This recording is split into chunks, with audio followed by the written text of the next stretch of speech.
Seja bem-vindo ao canal de audiobook KM. Para ter acesso a este e muitos outros audiolivros completos, considere entrar em nosso grupo do Telegram. Basta entrar em contato pelo QR Code na tela, ou pelo link no comentário fixado. O grupo é apenas R$ 12 por mês.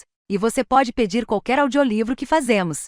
Obrigada! O canal Audiobook KM agradece sua preferência. Esse audiolivro pode conter erros de pronúncia. Livro, Mansão Galã. O mestre da casa está no muro do jardim. É uma extensão rochosa sombria, um portão de ferro trancado e aferrolhado no centro. Há uma fresta estreita entre o portão e a pedra e quando a brisa sopra na direção certa, carrega consigo o aroma do verão, doce como o melão, e o calor longínquo do sol. Não há brisa esta noite. Nem lua, mas ainda assim ele está banhado em luar. Ele ilumina as beiradas de seu paletó surrado. Reflete nos ossos que aparecem através da pele. Ele passa a mão pelo muro à procura de rachaduras. Teimosos ramos de era o acompanham, investigando cada fissura como dedos, e ali perto, um fragmento de pedra se solta e rola para o chão, expondo uma fatia fina da noite de outrem. O culpado, um camundongo, o atravessa com pressa, então desce o muro, passando por cima da bota do mestre. Ele o pega numa só mão, com a graciosidade de uma cobra. Inclina a cabeça para a rachadura. Fixa os olhos leitosos do outro lado. O outro jardim. A outra casa. Em sua mão o camundongo se contorce e o mestre aperta. Quieto, diz ele com uma voz de cômodos vazios. Ele está escutando o outro lado, o cantar suave de pássaros, o vento contra a folhagem abundante, a súplica distante de alguém durante o sono. O mestre sorri, pega a rocha lascada e a aninha de volta no muro, onde ela espera, feito um segredo. O camundongo parou de se contorcer na jaula feita pela garra do seu mestre. Quando ele abre a mão, não encontra nada além de um fiapo de cinzas, podridão e alguns dentinhos brancos, um pouco maiores do que sementes. Ele os joga no solo devastado e se pergunta o que vai brotar. Parte 1 A escola capítulo 1 A chuva tamborila seus dedos na cabana do jardim. Eles chamam de cabana do jardim, mas, na verdade, não há jardim na propriedade de Merilance, e a cabana mal pode ser considerada uma. Ela é afundada de um dos lados como uma planta murcha feita de metal barato e madeira mofada. O chão é coberto de ferramentas abandonadas e cacos de potes quebrados e bitucas de cigarros roubados. E Olivia Prior está no meio de tudo isso na escuridão, desejando poder gritar. Desejando poder transformar a dor do vergão vermelho recente em sua mão em barulho, virar a cabana do jeito que fizera com a panela na cozinha quando se queimou, bater nas paredes do jeito que queria bater em Clara por deixar o fogão ligado e ter a audácia de soltar uma risadinha debochada quando Olivia ofegou e soltou-a. A dor lancinante, a raiva ardente, o aborrecimento da cozinheira diante do purê arruinado, e os lábios franzidos de Clara ao dizer: não pode ter doído tanto. Ela não deu um ai. Olivia teria apertado o pescoço da outra garota na mesma hora se sua palma não estivesse queimada, se a cozinheira não estivesse ali para afastá-la, se o gesto lhe fosse proporcionar mais do que um momento de prazer e uma semana de punição. Então ela tomou a segunda melhor atitude, saiu batendo os pés daquela tumba abafada, acompanhada dos berros da cozinheira. E agora está na cabana no jardim, desejando poder fazer tanto barulho quanto a chuva no telhado baixo de latão, pegar uma das pás abandonadas e golpear as finas paredes de metal, apenas para escutá-las ressoar. Mas outra pessoa a ouviria e a encontraria neste espaço pequeno e secreto, e ela não teria mais para onde fugir. Fugir das garotas. Fugir das governantas. Fugir da escola. Ela prende o fôlego e pressiona a mão queimada contra o metal frio da cabana, esperando que a dor em sua pele se acalme. A cabana em si não é um segredo. Ela fica atrás da escola, do outro lado da entrada de cascalho, nos fundos da propriedade. Ao longo dos anos, um monte de garotas tentou reivindicá-la para fumar, beber ou beijar, mas elas vêm uma vez e nunca mais voltam. O lugar é arrepiante, dizem. Solo úmido e teias de aranha, e algo mais, uma sensação sinistra que faz o cabelo da nuca se eriçar, embora elas não saibam o motivo. Mas Olivia sabe. É a coisa morta no canto. Ou o que sobrou dela. Não um fantasma exatamente, apenas um pedaço de tecido esfarrapado, um punhado de dentes e um único olho sonolento flutuando na escuridão. A coisa se move feito uma traça na visão periférica de Olivia, disparando para longe toda vez que ela olha. Mas se ela ficar bem parada e mantiver o olhar à frente, poderá visualizar uma maçã do rosto, um pescoço. Poderá flutuar para perto, poderá piscar e sorrir e suspirar nela, leve como uma sombra. Ela já se perguntou, lógico, quem a coisa era na época em que tinha ossos e pele. O olho paira acima do de Olivia, e uma vez ela teve um vislumbre da ponta de um gorro, a bainha desfiada de uma saia, e pensou, talvez, que se tratasse de uma governanta. Não que fizesse diferença. Agora ela era um espectro, espreitando às suas costas. Vá embora, pensa ela, e talvez a coisa consiga ouvir seus pensamentos, porque se encolhe e recua de volta à escuridão, deixando-a sozinha na cabaninha sombria. Olivia se recosta contra a parede. Quando era mais nova, gostava de fingir que essa era a casa dela, não Merylance. Fazia de conta que os pais dela tinham apenas dado uma saída de casa e a deixado para arrumar as coisas. Eles voltariam, lógico, quando a casa estivesse pronta. Naquela época, ela varria a poeira e se livrava das teias de aranha, empilhava os cacos e organizava as prateleiras. Mas não importava o quanto tentasse deixar a cabaninha arrumada, ela nunca ficava limpa o bastante para trazê-los de volta. Lar é uma escolha. Essas 4 palavras ocupam sozinhas uma página do diário da mãe dela, cercadas por tanto espaço em branco que parecem um enigma. Na verdade, tudo que sua mãe escrevera parece um enigma à espera de uma solução. A essa altura, a chuva se reduziu de golpes de punhos a batidinhas escassas e suaves de dedos entediados. Olivia suspira e sai da cabana. Do lado de fora, tudo é cinza. O dia cinza começa a se desfazer em uma noite cinza, a fraca luz cinza se mesclando ao caminho de cascalho cinza que cerca as paredes de pedra cinza da escola Merylance para garotas independentes. A palavra escola invoca imagens de carteiras de madeira bem cuidadas e lápis apontados. Imagens de aprendizado. Elas de fato aprendem, mas é uma educação superficial, focada em aspectos práticos. Como limpar uma lareira. Como sovar um pão. Como remendar as roupas de outra pessoa. Como existir no mundo que não quer você. Como ser um fantasma na casa de outra pessoa. Merylance pode até se chamar de escola, mas, na verdade, é um abrigo para as jovens, as indomadas e as desafortunadas. As órfãs e as indesejadas. A construção cinza e sem graça se ergue feito uma lápide, cercada não por parques ou campos verdes, mas pelas fachadas lúgubres e decadentes de outras estruturas da periferia da cidade, chaminés bufando fumaça. Não há muros ao redor da propriedade, nenhum portão de ferro, apenas um arco vazio, como se dissesse: você é livre para ir embora, se tiver outro lugar para ir. Mas se for, e de tempos em tempos algumas garotas vão, você não será bem-vinda de volta. Uma vez por ano, às vezes mais, uma garota esmurra a porta, desesperada para voltar, e é assim que as outras aprendem que elas bem podem ficar sonhando com vidas felizes e casas acolhedoras, mas até um lugar que mais parece uma lápide sombria é melhor do que estar na rua. E mesmo assim, Olivia fica tentada em alguns dias. Em alguns dias ela observa o arco bocejando feito uma boca à beira do cascalho, e pensa: e se eu poderia? Um dia eu vou. Uma noite ela vai invadir os quartos das governantas, pegar tudo o que encontrar e desaparecer. Vai se tornar uma andarilha, uma ladra de trens, uma ladra que escala prédios ou uma golpista, feito os homens das histórias sensacionalistas que Charlotte sempre parece ter, pegadas com o garoto com quem ela toda semana se encontra à beira do fosso de cascalho. Olivia planeja uma centena de futuros diferentes, mas continua ali toda noite, indo para a cama estreita do quarto lotado da casa que não é, e nunca será, um lar. E toda manhã ela acorda no mesmo lugar. Olivia se arrasta de volta pelo pátio, arrastando os sapatos sobre o cascalho com um xixi constante. Ela mantém o olhar no chão, em busca de cor. De tempos em tempos, depois de uma boa chuva forte, algumas lâminas de grama verde forçam seu caminho por entre os seixos, ou uma camada teimosa de lodo se agarra a um paralelepípedo, mas essas cores rebeldes nunca duram.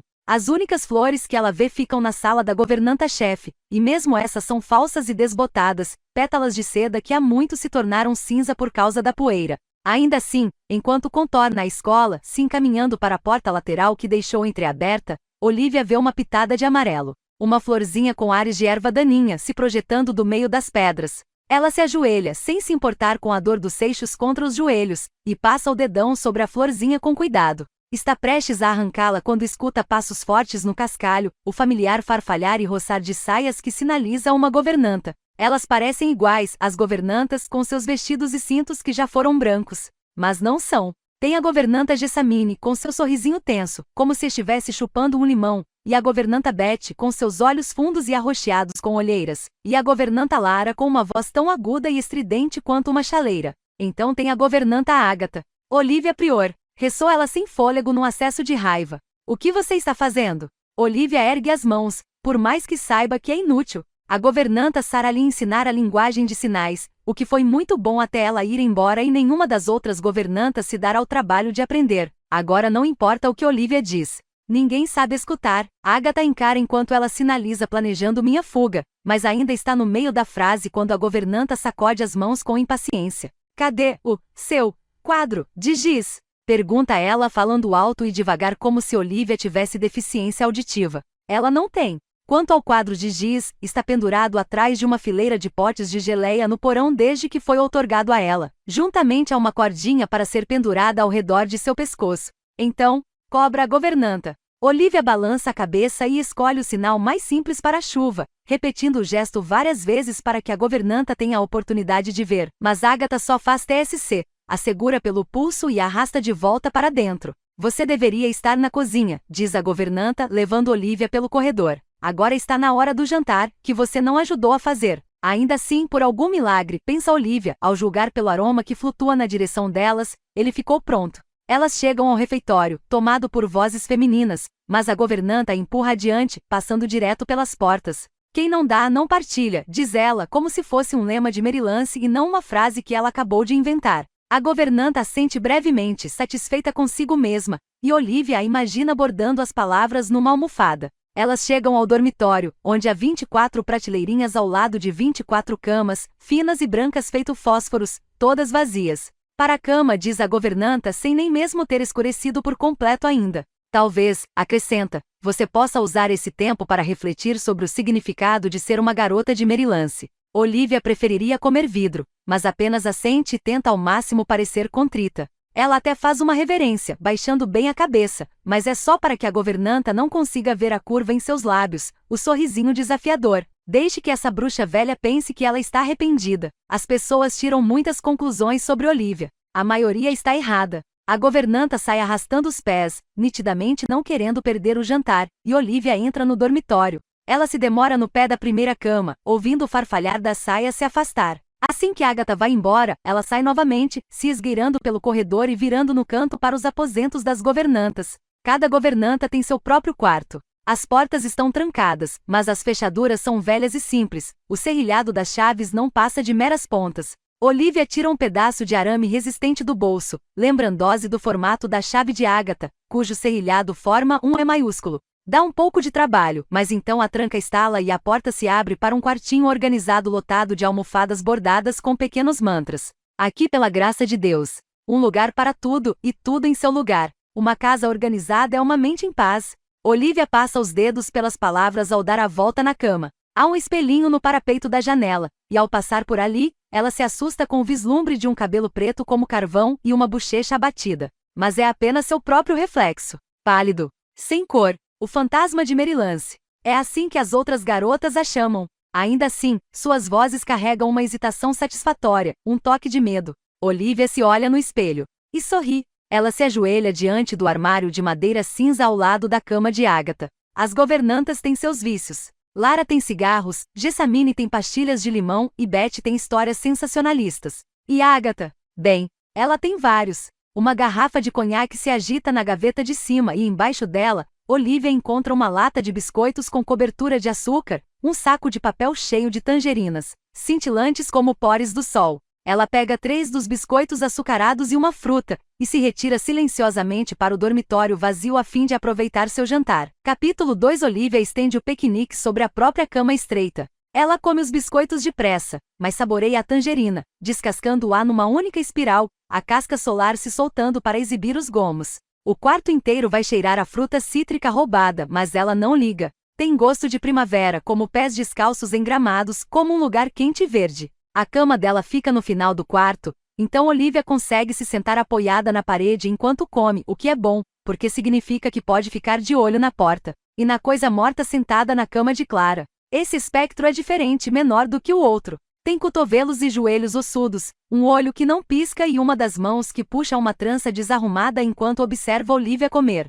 Seus movimentos têm um quê de menininha. O jeito como faz bequinho, inclina a cabeça e sussurra no ouvido dela enquanto Olivia tenta dormir, suave e sem voz, palavras que não passam de ar contra a sua bochecha. Olivia olha emburrada para ele até que derreta e suma. Esse é o truque com espectros. Eles querem que você olhe, mas não suportam serem vistos. Pelo menos, pensa ela, eles não conseguem tocá-la. Uma vez, num arrobo de frustração, ela tentou golpear um espectro próximo, mas os dedos dela passaram direto através dele. Nenhuma corrente de ar sinistra contra sua pele, nem mesmo qualquer vestígio dele no ar. Ela se sentiu melhor ao saber que eles não eram reais o suficiente, não estavam ali o suficiente, para fazer mais do que sorrir ou fazer cara feia ou bico. Do outro lado da porta, os sons estão mudando. Olivia escuta o arrastar e raspar do encerramento do jantar no fim do corredor, a batida da bengala da governanta quando se levanta para dar seu sermão noturno, sobre limpeza, talvez, ou bondade ou modéstia. Não há dúvida de que a governanta Ágata também o escuta, pronta para bordar as palavras numa almofada. Dali o sermão não passa de um grunhido, um murmúrio. Outra graça, pensa ela ao espanar as migalhas da cama e esconder a tira solar da casca de tangerina sob o travesseiro, onde exalará um aroma doce.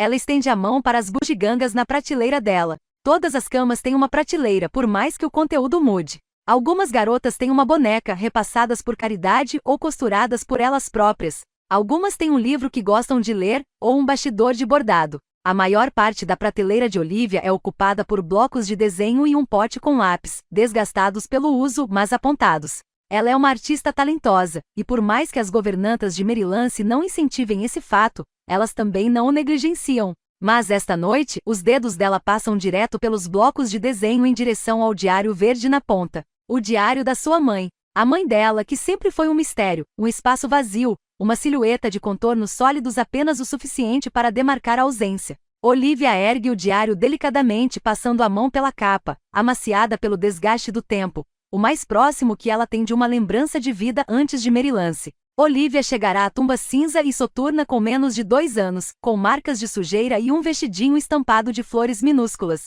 Ela pode ter passado horas no degrau até que a encontrassem, disseram, porque não chorou em nenhum momento. Ela não se lembra disso. Não se lembra de nada de sua vida anterior. Não consegue se lembrar da voz da mãe, e quanto ao pai, ela só sabe que nunca o conheceu. Ele morrera antes de Olivia nascer. Essa informação ela conseguirá extrair das palavras da mãe. É uma coisa estranha, o diário. Ela decorou cada detalhe dele, desde o tom exato de verde na capa e o G elegante cursivo gravado na frente. Ela passará anos tentando adivinhar qual seria a sua origem: Georgina, Genevieve, Gabriele, as 2 linhas não prensadas ou riscadas, mas talhadas abaixo, sulcos paralelos perfeitos que correm de uma borda à outra. Das estranhas manchas de tinta que ocupam páginas inteiras as entradas com a letra da mãe, algumas longas e outras apenas um punhado de palavras, algumas lúcidas e outras perturbadas e irregulares, todas elas endereçadas a você. Quando Olivia era pequena, achava que ela fosse o você, que a mãe estivesse falando com ela através do tempo, aquelas 4 letras como uma mão se estendendo para fora do papel. Se você ler isso, eu estou segura. Sonhei com você ontem à noite. Você se lembra de quando? Mas em certo momento, ela entendeu que o você era outra pessoa, seu pai. Apesar de ele nunca responder, a mãe dela continuou escrevendo como se ele tivesse respondido. Entrada atrás de entrada repleta de termos estranhos e velados sobre o namoro deles, sobre pássaros em jaulas, sobre céus sem estrelas. Ela escreve sobre a bondade dele e o amor e o medo dela e então, por fim, sobre Olivia. Nossa filha. Mas ali a mãe dela começa a decair. Ela começa a escrever sobre sombras rastejando feito dedos pela escuridão e vozes carregadas pelo vento chamando-a para casa. Em pouco tempo, sua caligrafia graciosa começa a se inclinar, até tombar de vez do abismo para a loucura. Aquele abismo? A noite em que seu pai morreu. Ele estava doente. A mãe dela menciona isso, a forma como ele parecia enfraquecer à medida que a barriga dela crescia, alguma doença devastadora que o levou semanas antes de Olivia nascer. E quando ele morreu, a mãe dela desabou. Ela se partiu. Suas palavras adoráveis se tornaram farpadas, a escrita se desmantelou. Sinto muito por ter desejado ser livre, sinto muito por ter aberto o portão, sinto muito por você não estar aqui e eles estão observando, ele está observando, ele quer você de volta, mas você se foi, ele me quer, mas eu não vou, ele a quer, mas ela é tudo que tenho de você e ela é tudo, eu quero ir para casa. Olivia não gosta de se demorar nessas páginas, em parte porque são devaneios de uma mulher enlouquecida. E em parte porque ela é forçada a se perguntar se essa loucura é do tipo que vive no sangue. Se está adormecida dentro dela também, esperando para ser despertada. A escrita por fim acaba, substituída apenas por uma extensão branca até que quase no fim do caderno, há uma última entrada. Uma carta endereçada não a um pai, vivo ou morto, mas a ela. Olivia, Olivia, Olivia, escreve a mãe, o nome se desenrolando pela página, e o olhar dela vaga pela folha manchada de tinta. Os dedos traçam as palavras emboladas, as linhas desenhadas através do texto abandonado enquanto sua mãe lutava para encontrar seu caminho pela mata cerrada dos pensamentos.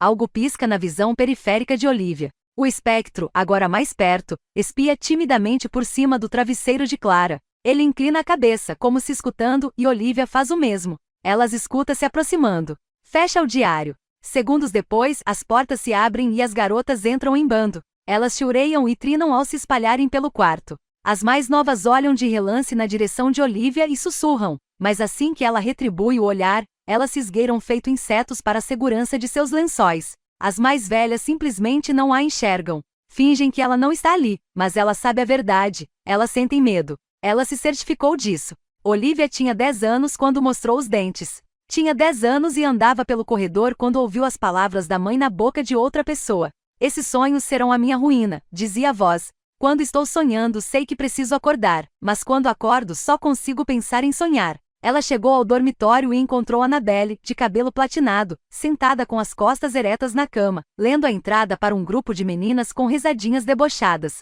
Nos meus sonhos, estou sempre perdendo você. Na vigília você já está perdido. As palavras soavam erradas na vozinha feliz e aguda de Annabelle, expondo completamente a loucura de sua mãe. Olivia se aproximou depressa e tentou pegar o diário de volta, mas Annabelle o tirou do alcance dela, abrindo um sorriso maldoso. Se o quiser, disse ela segurando o diário no ar, só precisa pedir. A garganta de Olivia se apertou. Ela abriu a boca, mas nada saiu, só um sopro de ar, uma exalação raivosa. Annabelle deu uma risadinha debochada do silêncio dela. E Olivia atacou. Os dedos dela rasparam no diário antes que mais 2 meninas a puxassem para trás. Nanana provocou Annabelle balançando o dedo. Você precisa pedir. Ela se aproximou ligeiramente. Nem precisa gritar. Ela se inclinou para perto, como se Olivia pudesse simplesmente sussurrar, moldar a palavra por favor e libertá-la. Ela bateu os dentes. O que tem de errado com ela? Debochou Lucy, franzindo o nariz. Errado. Olivia reagiu com uma carranca à palavra, como se ela não tivesse invadido a enfermaria no ano anterior, não tivesse roubado o livro de anatomia, não tivesse encontrado as ilustrações da boca e garganta humana e copiado todas elas, não tivesse passado aquela noite sentada na cama, tateando o próprio pescoço, tentando identificar a origem do seu silêncio, tentando descobrir exatamente o que faltava. Vai, incitou Annabelle, segurando o diário no alto. E quando Olivia continuou em silêncio, a garota abriu o caderno que não era dela, expondo as palavras que não eram dela, tocando o papel que não era dela, e começou a arrancar as páginas. Aquele som das páginas sendo arrancadas da costura era o mais alto do mundo, e Olivia se soltou das mãos das outras meninas e pulou em Annabelle, apertando o pescoço da outra menina com as mãos. Annabelle soltou um gritinho, e Olivia apertou até a menina não conseguir mais falar, não conseguir mais respirar, até que as governantas entrassem e a separassem. Annabelle soluçou e Olivia fechou a cara, e as duas foram mandadas para a cama sem jantar. Era só brincadeira. A outra menina fez bico e se jogou na cama enquanto Olivia, silenciosa e meticulosamente, enfiava as páginas rasgadas de volta no diário da mãe, agarrada à lembrança do pescoço de Annabelle em suas mãos. Graças ao livro de anatomia, ela soubera exatamente onde apertar. Agora ela corre o dedo pela beirada do diário, onde as páginas arrancadas se projetam mais do que o restante. Ela relanceia para cima com os olhos escuros, observando as garotas entrarem em fila. Tem um fosso ao redor da cama de Olivia. É essa a sensação. Um riachinho invisível que ninguém atravessará, transformando sua cama num castelo. Numa fortaleza. As meninas mais novas acham que ela é amaldiçoada. As mais velhas acham que ela é selvagem. Olivia não se importa desde que a deixem em paz. Annabelle é a última a entrar. Os olhos pálidos dela disparam para o canto de Olivia. Uma das mãos se ergue para a trança platinada. Olivia sente um sorriso surgir em seus lábios. Naquela noite, quando as páginas arrancadas já estavam em segurança, de volta ao seu lugar, depois que as luzes se apagaram e todas as meninas de Maryland dormiam, Olivia se levantou. Entrou de fininho na cozinha, pegou um pote de vidro com tampa e desceu até o porão, o tipo de lugar que de alguma maneira, é sempre seco e úmido ao mesmo tempo. Levou 1 hora, talvez 2, mas ela conseguiu encher o pote com besouros, aranhas e meia dúzia de traças. Adicionou um punhado de cinzas da lareira da governanta-chefe para que os insetinhos deixassem seu rastro. Então se esgueirou de volta para o dormitório e abriu o pote sobre a cabeça de Annabelle. A garota acordou gritando. Olivia observou de sua cama enquanto Annabelle batia nos lençóis e rolava para o chão. Todas as meninas gritaram, e as governantas entraram a tempo de ver uma traça rastejando para fora do cabelo de Annabelle. Ali perto, o espectro assistia à cena, seus ombros balançando numa risadinha silenciosa, e enquanto Annabelle era levada para fora do quarto aos prantos, o espectro levou um dedo ossudo aos lábios disformes prometendo guardar segredo.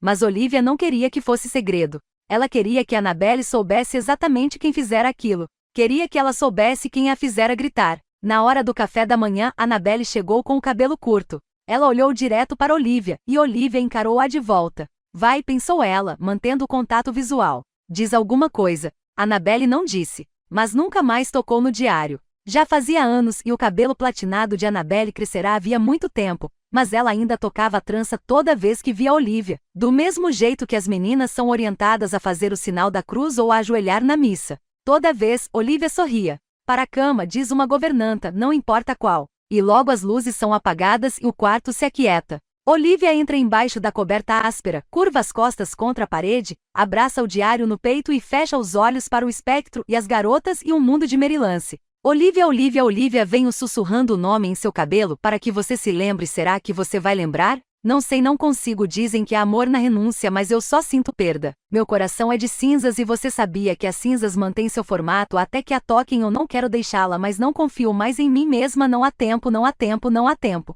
Sinto muito por não saber mais o que fazer. Olivia, Olivia, Olivia, lembre-se disto. As sombras não conseguem te tocar, não são reais. Os sonhos são apenas sonhos, nunca podem te machucar e você ficará segura desde que mantenha distância de galã. Capítulo 3. Olivia foi enterrada viva. Pelo menos, a sensação é essa. A cozinha é tão abafada nas entranhas do prédio, o ar pesado com o vapor das panelas e as paredes feitas de pedra, e sempre que Olivia é obrigada a trabalhar lá, sente como se tivesse sido sepultada. Ela não se importaria tanto se estivesse sozinha. Não há espectros na cozinha, mas sempre há garotas. Elas tagarelam e jogam conversa fora, enchendo o cômodo de barulho só porque podem fazer isso. Uma está contando uma história sobre um príncipe e um palácio. Outra está resmungando sobre cólicas, e a outra está sentada na bancada, balançando as pernas e fazendo absolutamente nada. Olivia tenta ignorá-las, se concentrando na tigela de batatas, a faca brilhando levemente na palma da mão. Ela analisa as mãos enquanto trabalha. Elas são finas, feias, mas fortes.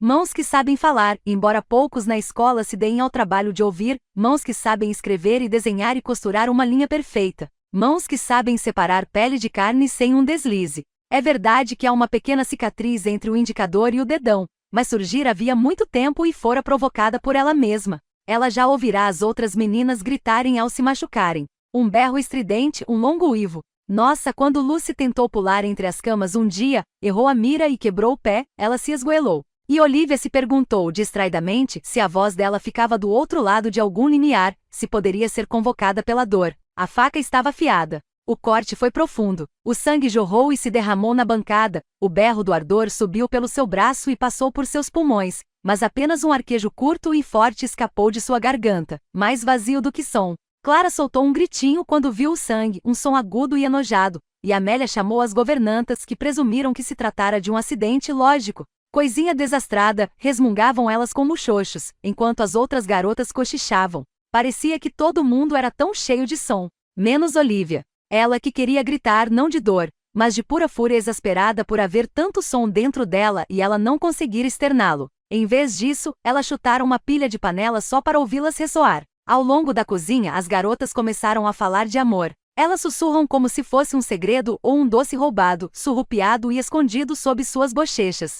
Como se tudo que elas precisassem fosse de amor. Como se elas tivessem sido amaldiçoadas e apenas o amor pudesse libertá-las. Ela não vê sentido nisso. O amor não salvou o pai dela da doença e da morte. Não salvou a mãe dela da loucura e da perda. As garotas dizem amor, mas o que elas querem dizer, na verdade, é querer. Ser querida além dos muros daquela casa. Elas estão esperando serem resgatadas por um dos garotos que rodeiam o fosso de cascalho, tentando atraí-las para o outro lado. Olivia revira os olhos ao ouvir sobre favores e promessas e futuros. Como você pode saber de alguma coisa? Debocha Rebecca ao perceber a expressão de Olivia. Ela é uma garota de voz esganiçada com olhos pequenos e juntos demais. Mais de uma vez, Olivia a desenhara como uma fuinha. Quem iria querer você? Mal sabe ela que houve um garoto naquela primavera. Ele a vira saindo da cabana. Seus olhos se encontraram e ele sorriu. Vem falar comigo, disse ele, e Olivia franziu a testa e entrou na casa. Mas no dia seguinte lá estava ele de novo, com uma margarida amarela numa das mãos. Para você, falou ele, e ela queria mais a flor do que a atenção dele, mas ainda assim atravessou furtivamente o fosso.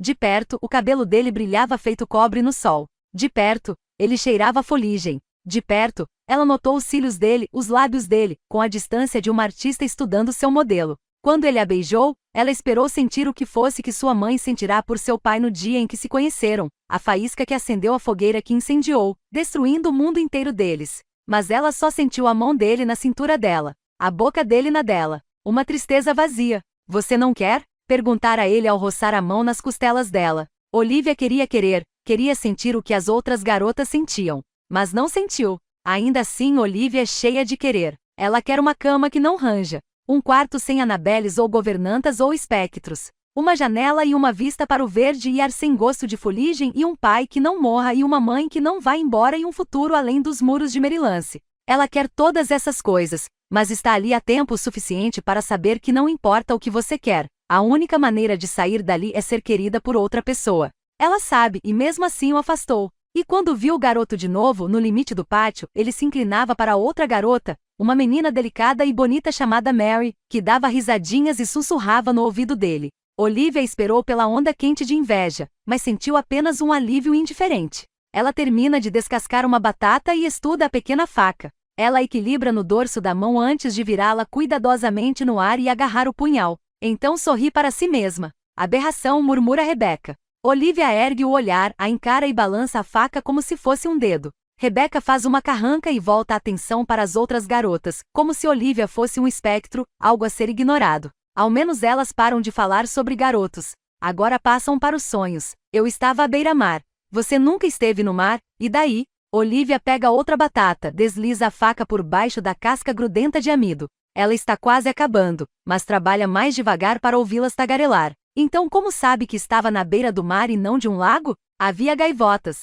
E rochas. Além do mais, você não precisa conhecer um lugar para sonhar com ele. Óbvio que precisa. Olivia corta a batata em quartos e a coloca dentro da panela. Elas falam de sonhos como se fossem coisas sólidas, do tipo que seria possível confundir com a realidade. Elas acordam com histórias inteiras impressas na mente, imagens gravadas na memória. A mãe dela também falava de sonhos, mas os dela eram mais cruéis, povoados por amantes mortos e sombras com garras tão afiadas que ela sentiu a necessidade de alertar a filha de que eles não eram reais. Mas o alerta da mãe foi em vão. Olivia nunca sonhou. Ela imagina coisas, é claro, conjura outras vidas, finge estar em outro lugar. Uma garota com uma grande família e uma grande casa e um jardim banhado em sol. Coisas fantasiosas desse tipo, mas nunca em 14 anos fora visitada por sonhos. O sono, quando vem, é um túnel escuro, uma mortalha preta. Às vezes, logo depois que acorda, ela sente uma espécie de filamento, feito uma teia de aranha, agarrado à sua pele. Essa sensação estranha de algo que acaba de ficar fora de alcance,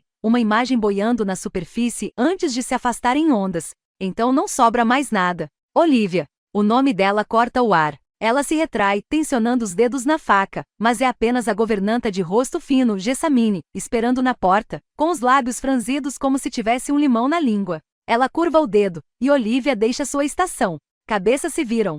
Olhos a seguem para fora. O que ela fez agora? Sussurram elas e honestamente Olivia não faz ideia. Podem ser as ferramentas que ela criou para arrombar fechaduras, ou os doces que roubou da gaveta da governanta Agatha, ou o quadro de giz escondido no porão. Ela estremece de leve ao subir as escadas, trocando a cozinha abafada pelos corredores frios. Sente o coração afundar ao ver a porta da governanta-chefe. Ser chamada ali nunca é um bom sinal. Jessamine bate, e uma voz responde do lado de dentro. Pode entrar. Olivia contrai o maxilar, trincando suavemente os dentes ao entrar. É uma sala estreita. As paredes são cobertas de livros, o que poderia ser acolhedor se eles contassem histórias de magia, ou piratas ou ladrões. Em vez disso, lombadas grossas exibem títulos como o livro da etiqueta para damas e o peregrino, e uma prateleira inteira de enciclopédias que, até onde ela sabe, só foram usadas para impor boa postura. Senhorita Prior, diz a figura ossuda à escrivaninha de madeira escura. A governanta-chefe de Merylance é velha. Ela sempre foi velha. Exceto por algumas rugas novas num rosto já enrugado, ela não mudou durante todo o tempo em que Olivia esteve na instituição. Os ombros dela não se curvam, os olhos claros nunca piscam, e a voz é tão fina e eficiente quanto um interruptor. Sente-se. Há 2 cadeiras na sala. Uma fina de madeira contra a parede e outra verde desbotada diante da escrivaninha. A cadeira contra a parede já está ocupada. Um espectro magro e pequeno está sentado nela, curvado para a frente, pernas balançando para a frente e para trás, curtas demais para alcançar o chão. Olivia olha para a garota disforme, se perguntando quem escolheria assombrar essa sala entre todas de Merylance. A governanta-chefe limpa a garganta. O som é uma mão ossuda beliscando o queixo de Olivia. O espectro se dissolve de volta às tábuas de madeira, e Olivia se força a avançar e se sentar na cadeira verde desbotada, erguendo uma nuvem de pó. Ela encara a velha com uma expressão branda, torcendo para passar uma impressão insípida, mas infelizmente, a governanta-chefe de Merylance nunca foi educada a ponto de subestimar Olivia, nem de interpretar seu silêncio como estupidez ou até desinteresse. Diante dos olhos azuis da mulher, ela se sente à deriva, exposta. Você já está conosco há um bom tempo, diz a governanta-chefe, como se Olivia não soubesse. Como se tivesse perdido a noção dos anos, como um prisioneiro numa cela. Criamos você desde que era criança. Cuidamos de você enquanto crescia e se tornava uma jovem mulher. Criar, crescer, como se ela fosse uma planta doméstica. Ela analisa as rosas de seda empoeiradas sobre a mesa da mulher, a cor sugada pela luz da janela, tenta lembrar de quando elas eram qualquer coisa além de cinza. Então a governanta-chefe faz uma coisa terrível. Ela sorri. Merylance teve um gato por um ano. Uma ferinha selvagem que perambulava pela cabana do jardim, caçando ratos. Ele se espreguiçava em cima do telhado de latão, com o rabo balançando e a barriga cheia, a boca curvada num sorrisinho convencido. A governanta-chefe exibe a mesma expressão. E agora seu tempo aqui chegou ao fim. O corpo inteiro de Olivia fica tenso. Ela sabe o que acontece às garotas quando vão embora de Merylance, mandadas para perecer numa fábrica ou presenteadas feito um porco premiado a um homem de meia-idade ou enterradas nas profundezas da casa de alguém. Não há muita expectativa, sabe, para uma garota com a sua condição. Olivia lê nas entrelinhas das palavras. O que a governanta-chefe quer dizer é que não há muitas opções para uma órfã de temperamento difícil que não consegue falar. Ela daria uma boa esposa, já lhe tinham dito, se não fosse por seu temperamento. Daria uma boa empregada se não fosse pelo fato de que muitas pessoas veem o silêncio dela como sinal de uma doença mais grave, ou no mínimo o consideram enervante. O que sobra? Nada de bom. A mente dela dispara pelos corredores, planejando uma fuga. Ainda dá tempo de assaltar os armários das governantas, ainda dá tempo de escapar para a cidade, de achar uma outra maneira. Mas a governanta-chefe bate com os dedos ossudos na mesa, chamando-a para o presente. Felizmente, diz ela, abrindo uma gaveta, o problema parece ter sido resolvido por nós.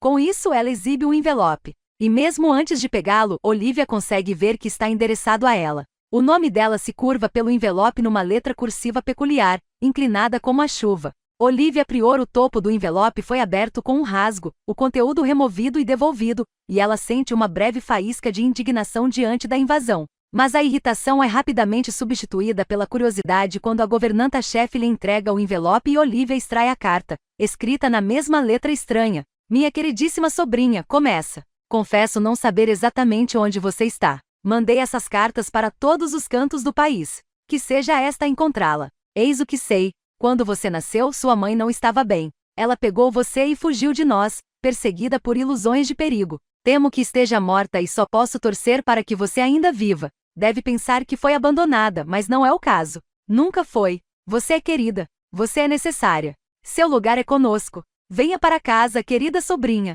Não vemos a hora de recebê-la. Seu tio, Arthur Prior. Olivia lê a carta de novo, atordoada. Sobrinha. Tio. Casa. Ela não percebe como está segurando a carta com força até amassá-la. Você tirou a sorte grande, sorta, Prior, diz a governanta-chefe, mas Olivia não consegue tirar os olhos do papel. Ela vira o envelope e encontra um endereço no verso. As palavras e letras se confundem em sua mente, sem sentido, exceto pela palavra no topo. Galã. As costelas de Olivia parecem se apertar em volta do coração. Ela passa o dedão sobre a palavra, a mesma que conclui o diário da mãe. Nunca fizera sentido. Uma vez, há muito tempo, ela pesquisara num dos dicionários pesados de uma das governantas, aprenderá que ela significava corajoso, especialmente em momentos de provação. Coragem diante da dificuldade. Mas para a mãe dela, para Olivia, não é uma descrição. É um lugar, uma casa. A palavra quebra nela como uma onda, tirando seu equilíbrio. Ela se sente um pouco tonta, um pouco enjoada. Venha para casa, diz a carta. Mantenha distância, alertou a mãe dela. Mas aqui seu tio diz, sua mãe não estava bem. O diário sempre deixou isso evidente, mas eram as últimas palavras da mãe, ela certamente tinha um motivo para. A governanta-chefe pigarreia. Sugiro que vá juntar suas coisas, diz ela, apontando para a porta. É uma viagem longa, e o carro chegará em breve. Estou tão feliz, estou tão assustada. Os dois, ao que parece, podem andar juntos, de mãos dadas. Capítulo 4. O espectro está sentado de pernas cruzadas numa cama próxima, observando enquanto Olivia faz a mala. Um olho flutua acima de um queixo pontudo, as feições distorcidas pela luz do sol. Parece quase triste em vê-la partir. As governantas lhe deram uma mala estreita na medida exata para acomodar seus 2 vestidos cinza, seus blocos de desenho e o diário da mãe. Ela guarda a carta do tio no fim do caderno, o convite dele junto ao alerta da mãe. Você ficará segura desde que mantenha distância. Não vemos a hora de recebê-la. Uma pessoa louca, outra ausente, e ela não sabe em quem acreditar, mas isso não importa no fim das contas. A carta era praticamente uma intimação.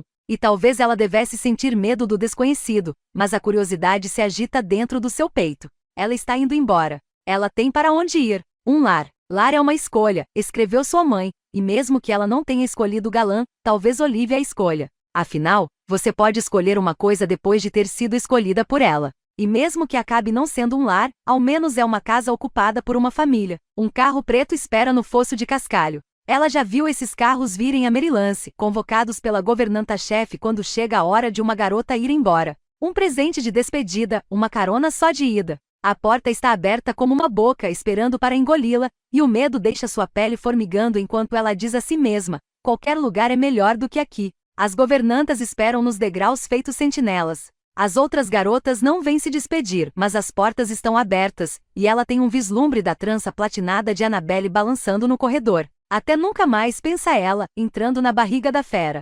O motor é ligado, e os pneus se movem sobre o fosso de cascalho. Passam pelo arco, saem para a rua, e Olivia observa pela janela de trás a cabana do jardim desaparecer e Merylance desaparecer de vista. No momento está encolhendo. No seguinte some, engolida pelas construções vizinhas e as nuvens de fumaça de carvão. Algo se contorce dentro dela nesse momento, metade pavor e metade empolgação. Como quando você desce uma escada rápido demais e quase escorrega. O momento em que você se segura e olha para baixo, para o que poderia ter acontecido, um desastre evitado por um triz. O carro ronca debaixo dela, o único som à medida que a cidade se dilui, as construção diminuindo de 3 para 2 andares, de 2 para 1 até se transformar em espaços vazios, feito dentes podres. Então algo maravilhoso acontece. Eles chegam ao fim de todas essas construções, de toda essa fumaça, fuligem e vapor. As últimas casas são substituídas por colinas, e o mundo cinza se torna verde. Olivia abre a mala e puxa a carta do tio do diário.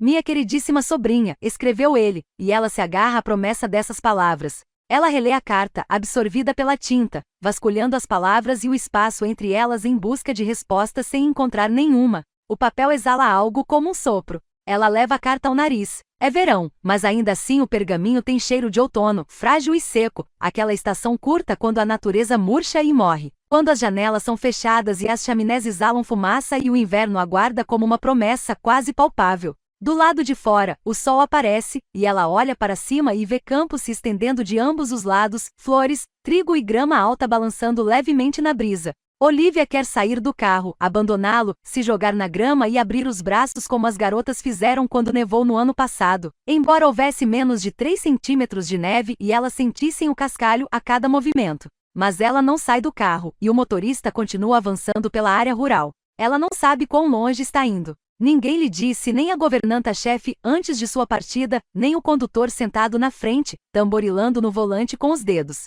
Ela guarda a carta no bolso, a segura ali como uma prova, um talismã, uma chave. Então atenta ao diário em seu colo. A janela está entreaberta, e as páginas se movem na brisa, dedos de ar folheando entradas rabiscadas interrompidas de tempos em tempos por extensões de escuridão. Poças pretas que parecem manchas de tinta derramada até você apertar os olhos para perceber que há formas nessas sombras. Não são acidentes de jeito nenhum, mas desenhos. Tão diferentes dos desenhos cuidadosos nos blocos de Olivia, essas gravuras são manchas de tinta selvagens e abstratas que engolem páginas inteiras, sangrando através do pergaminho. E embora ocupem as páginas do diário da mãe, aquele não parece o lugar delas. São coisas orgânicas estranhas, até belas, que se transformam e espiralam pela página, assumindo formas lentamente. Aqui tem uma mão. Aqui tem um corredor. Aqui tem um homem, com sombras se contorcendo aos seus pés. Aqui tem uma flor. Aqui tem um caveira.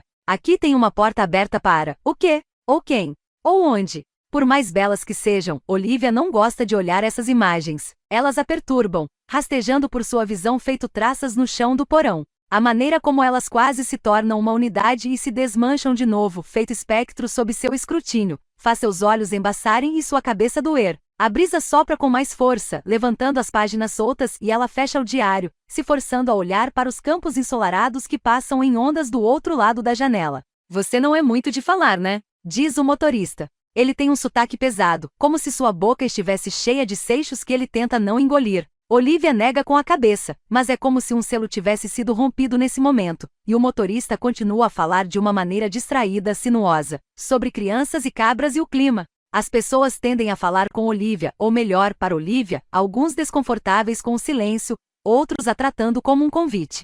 Ela não se importa dessa vez, sua própria atenção capturada pelo mundo vívido do lado de fora, pelos campos de tantos tons diferentes de verde. Nunca fui tanto assim para o norte, comenta ele, olhando de relance por cima do ombro. Você já? Olivia balança novamente a cabeça, apesar de, na verdade, ela não saber. Houve uma época antes de Merylance, afinal, mas esse tempo não tem forma, não passa de uma extensão de preto manchado. Ainda assim, quanto mais eles avançam, mais ela sente essa escuridão oscilar, sendo substituída não por lembranças, mas simplesmente pelo espaço onde ela estaria. Talvez seja apenas sua mente lhe pregando peças. Talvez seja a palavra lar, ou a consciência de que alguém espera por ela, a ideia de que ela é querida. Já passou da hora do almoço quando eles entram numa cidadezinha encantadora, e o coração dela acelera quando o carro se move mais devagar, com a esperança de que eles tenham chegado, de que estejam em Galã, mas o motorista só quer esticar as pernas e comer alguma coisa. Ele salta do carro, grunhindo enquanto seus ossos estalam. Olivia o segue, surpresa pelo calor no ar e pelas nuvens entremeadas por raios de sol.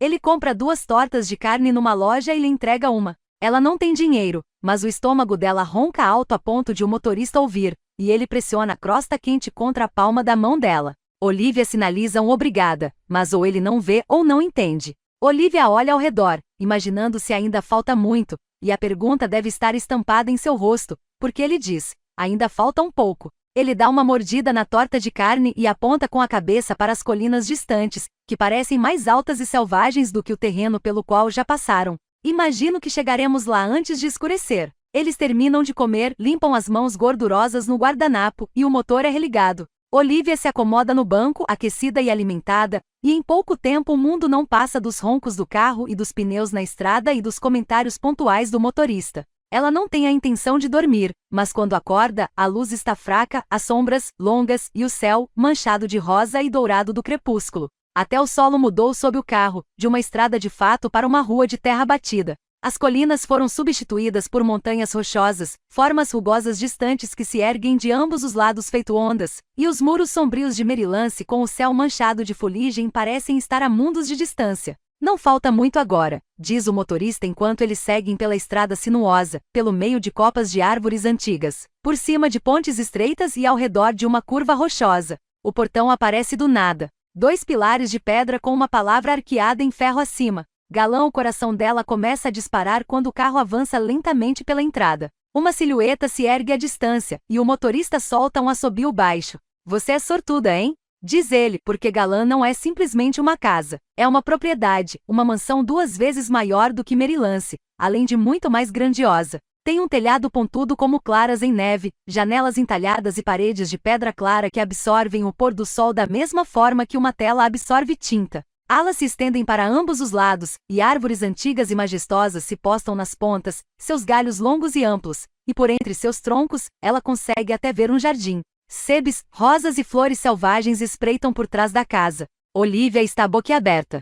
É um sonho, o mais próximo que ela já chegou de um, e tem medo de acordar. Ela absorve tudo como uma garota morrendo de sede, bebendo goladas em desespero, e que precisa se lembrar de parar, respirar e bebericar, se lembrar de que haverá tempo. De que ela não é uma estranha de passagem. O motorista circula uma fonte imponente com uma figura de pedra postada no centro. Uma mulher cujo vestido esvoaça às suas costas como se tivesse sido atingido por uma rajada de vento, está de costas para a casa gigantesca, de cabeça erguida e uma das mãos levantada, palma estendida para a frente, e enquanto o carro dá a volta na fonte, Olivia fica um pouco esperançosa de que a mulher vire a cabeça e os observe passar, mas é óbvio que isso não acontece. Seus olhos de pedra continuam virados para o caminho, o arco e a luz fraca. Chegamos, enfim, diz o motorista parando o carro. O motor silencia, e ele sai do carro, pega sua mala estreita e a coloca nos degraus de entrada. Olivia também salta, suas pernas rígidas depois de tantas horas dobradas no banco traseiro.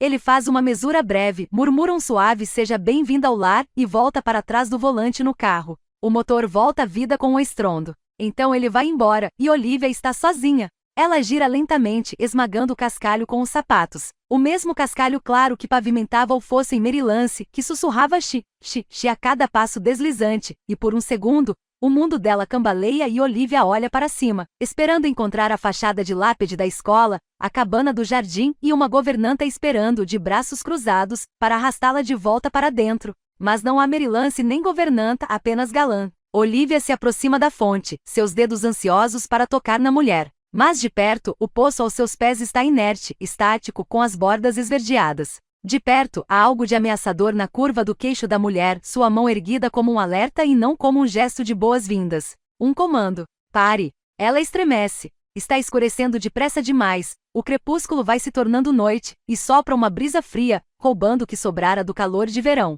Ela estica o pescoço, avaliando a casa. As persianas estão todas fechadas, mas suas bordas estão iluminadas. Olivia segue em direção à casa, pega a mala e sobe os 4 degraus de pedra que levam à porta de madeira maciça marcada por um único círculo de ferro que se mostra frio sob seus dedos. Olivia prende a respiração e bate. E espera. Mas ninguém vem. Ela bate de novo. E mais uma vez. Em algum momento entre a 4ª e a 5ª batida, o medo que ela manteve sob controle, primeiro na sala da governanta-chefe, depois no carro enquanto ele a levava para longe de Merilance, o medo do desconhecido, de um sonho se dissolvendo numa verdade cinza e sombria, finalmente a domina. Ele a envolve com os braços, se esgueira por baixo de sua pele e contorna suas costelas. E se não houver ninguém em casa? E se ela tiver vindo até aqui? Mas então o ferrolho é puxado e a porta é aberta. Não totalmente, apenas o suficiente para que uma mulher olhe para fora. Ela é corpulenta, com feições pesadas e cachos castanhos rebeldes entremeados por fios grisalhos. Tem o tipo de rosto que Olivia sempre amou desenhar.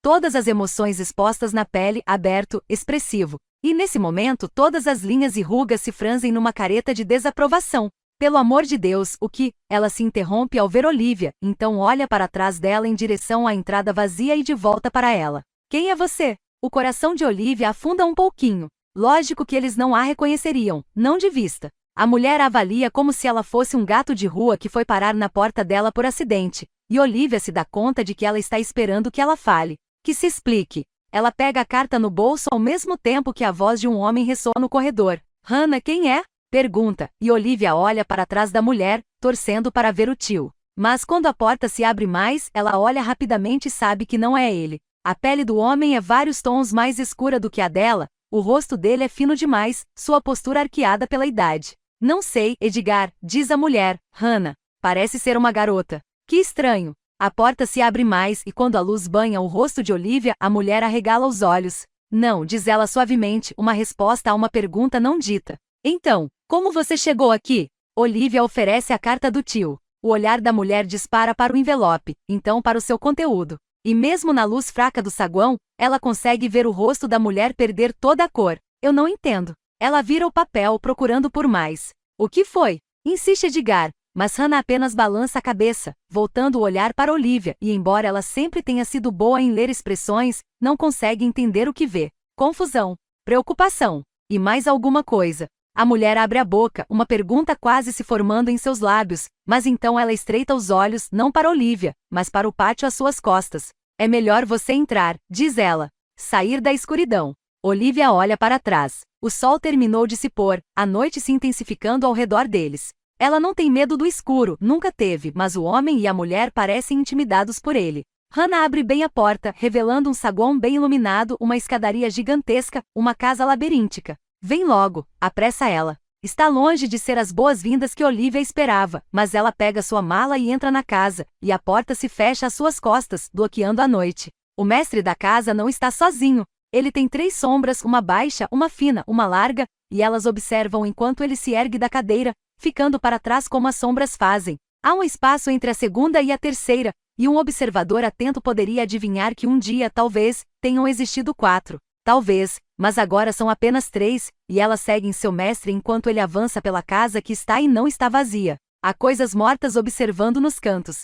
Coisas que já foram humanas. Elas curvam suas cabeças espectrais e se encolhem quando o mestre e suas sombras passam, se retraindo nos cantos da casa. De vez em quando, um relanceia para cima com um olhar irritado severo. De vez em quando, um se lembra de como eles acabaram ali no escuro. O mestre arrasta as unhas pela parede e cantarola, o som flutuando como uma brisa.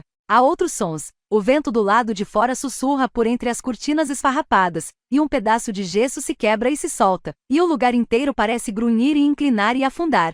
Mas os espectros são silenciosos e as sombras não conseguem falar, então a voz dele é a única que se propaga pela casa. Parte 2. A casa. Capítulo 5. Olivia nunca estivera numa casa como aquela. O saguão forma um arco como os ossos de uma enorme fera, lampiões preenchem o lugar com uma luz amarela suave, e ela olha ao redor, maravilhada com tudo o que vê. A escadaria grandiosa, os tetos altos e pisos adornados. Os olhos dela saltam de quadro para estampa, papel de parede para tapete para vidro para porta enquanto Hannah guia para fora do saguão, passando por um corredor até chegar a uma sala de estar com 2 cadeiras e um sofá dispostos diante da lareira. Olivia esquadrinha o cômodo, avaliando sua visão periférica, mas não há dentes nem olhos nem qualquer sinal de espectros. Ela olha para Hannah e Edgar, esperando que um deles vá buscar seu tio, mas eles ficam apenas parados na porta, trocando palavras breves e sussurradas como se ela não conseguisse ouvir. Dá uma lida, diz Hannah, pressionando a carta em suas mãos. Não faz sentido.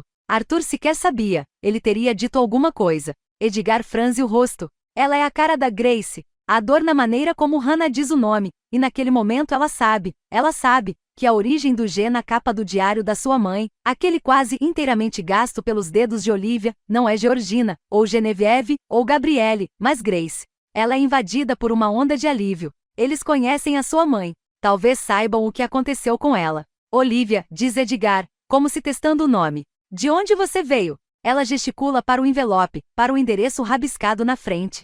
Escola Merylance para garotas independentes. Hannah franze a testa não para a carta, mas para ela. Você perdeu a voz? Ela sente uma pontada de raiva. Não, sinaliza ela com gestos bruscos deliberados. Eu não perdi nada. A resposta é apenas para si mesma, lógico. Ela sabe que eles não vão entender. Ou é o que pensa, até Edgar responder. Me desculpe. Ele sinaliza enquanto fala, e ela se vira para ele mais animada. Faz tanto tempo desde a última vez que pôde falar com alguém que seus dedos já começam a voar pelo ar. Mas ele ergue as mãos. Mais devagar, pede ele, sinalizando as palavras. Estou muito enferrujado. Ela assente e tenta de novo, formando a primeira pergunta com cuidado. Cadê meu tio? Edgar traduz, e Hannah franze as sobrancelhas. Quando você recebeu essa carta? Olivia sinaliza. Hoje. Edgar balança a cabeça. Não é possível, diz ele. Arthur está. Bem nesse momento, passos ressoam no corredor. Hannah? Chama uma voz e logo em seguida, um garoto entra a passos largos, analisando um par de luvas de jardinagem. Ele é bem mais velho do que Olivia, quase um homem, alto e magro como uma árvore jovem, com cabelo castanho avermelhado. Acho que os espinhos estão ficando mais afiados, diz ele. Tem outro rasgo aqui perto do dedão, e, até que ele ergue o olhar e a vê perto da lareira. Quem é você? Pergunta ele em tom exigente, abandonando a suavidade em sua voz. Matthew, diz Hannah. Essa é a Olivia. E depois de um momento de silêncio, sua prima. Tio. Sobrinha. E agora um primo. Olivia sonhou a vida toda em ter uma família, em acordar um dia e descobrir que não estava sozinha. Matthew não recebe a notícia muito bem. Ele recua como se as palavras o tivessem golpeado. Isso é absurdo. Não existem mais membros da família Prior. Pelo visto existem, diz Edgar suavemente, como se a simples existência de Olivia fosse um infortúnio. Não. Matthew balança a cabeça como se pudesse banir tanto o pensamento quanto ela. Não, agora que tom.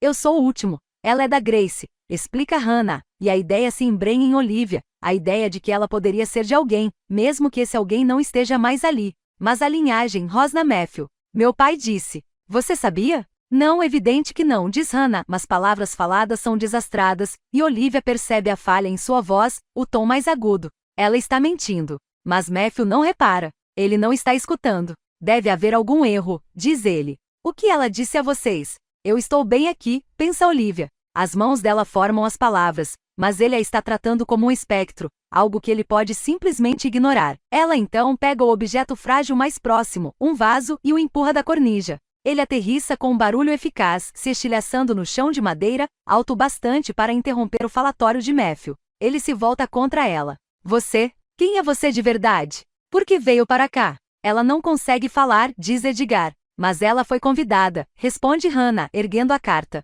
Por quem? Pergunta Matthew, arrancando o papel fino da mão dela. Seu pai. Ele perde toda a luz, todo o calor e a fúria. Naquele instante, ele parece jovem e assustado. Então fecha a cara, avança para a lareira e joga a carta no fogo. Olivia dá um salto para frente, mas ele a empurra para trás enquanto o papel se inflama e queima. As palavras do tio desfazendo-se em fumaça. Olha para mim, diz Matthew agarrando os ombros de Olivia. Os olhos dele, de um cinza mais claro do que os dela e permeados de azul, estão atormentados. Não sei quem te mandou aquela carta, mas não foi meu pai. Ele está morto há mais de 1 ano. Morto. Fim da amostra do audiolivro. Caso queira ouvir inteiro, entre em contato pelo QR Code na tela para ter acesso exclusivo ao nosso canal no Telegram. Obrigada por ouvir.